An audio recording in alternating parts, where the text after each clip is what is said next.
Bismillahirrahmanirrahim. Assalamu alaikum students. How are you all? Hope you all are fine. Dear students, this is our book of Islamiyat.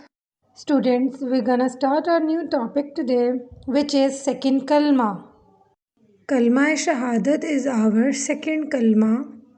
And what does it means? Yes, Shahadat means witness. Okay, students, now we will recite second kalma. Ashhadu an la ilaha illallahu wa ashhadu anna Muhammadan abduhu wa rasuluh. Now, students, I have an assignment for you. Please open your book of Islamiyat, page number 13. Now, read these two questions.